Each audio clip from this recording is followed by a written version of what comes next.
the only island in Lake Tahoe. Geologists aren't quite agreed on how Fannet Island came into being.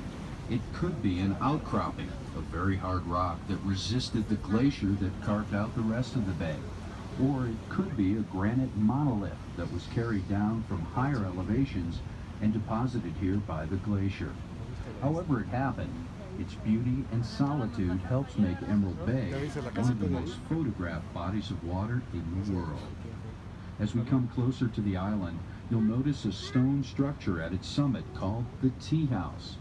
This tea house was constructed in conjunction with the building of Vikingsholm Castle, which you can see among the trees on the shoreline just ahead off the bow. In 1928, a wealthy California heiress, Mrs. Laura J. Knight, purchased the head of the bay, including the island, a total of 230 acres, for a reported $250,000. She wanted to build a summer home that would fit well into the alpine surroundings. Because Emerald Bay looks so much like a Scandinavian fjord, she decided that a Viking castle would be most appropriate. Mrs. Knight and her designer architect went to Denmark, Norway, Sweden, and Finland to study the Scandinavian architecture of old churches, homes, and castles. Structures dating back 1,200 years that would be faithfully reproduced in the building of Mrs. Knight's castle in the sky.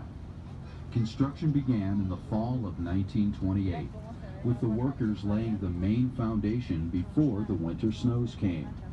They returned in the spring of '29, nearly 200 strong, carpenters, craftsmen, and laborers, setting up camp at the construction site. The stones used in the castle were carved from the canyon in back of the house, and other building materials were bought in by boat from South Tahoe. It was hard work and long hours, but finally, in August of 1929, Vikingsholm was completed, and to this day is judged to be one of the finest examples of Scandinavian architecture in North America. On her Scandinavian trip, Mrs. Knight had also planned to purchase antique furniture for her castle. Her intent was to furnish the castle with original pieces, but the ones she most wanted were historical, and the various Scandinavian countries would not allow them to be removed.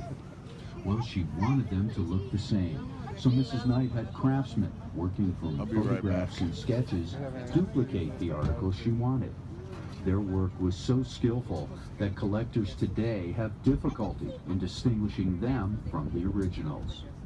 This 34-room summer cottage is U-shaped, with two wings going off the back of the castle and forming a courtyard. The roofs of these wings are lead sheathed and covered with sod on which grass and wildflowers grow, creating natural insulation, a characteristic feature of old Scandinavian design. The second floor is devoted mainly to guest bedrooms, except for the right front corner, the location of Mrs. Knight's bedroom. However, her favorite room was the screened-in room on the third floor above her bedroom, where she spent most evenings. The entranceway leads into the main living room. The right front corner of the main floor is the dining room. On the left front corner is a turret, or the South Tower, which is a library.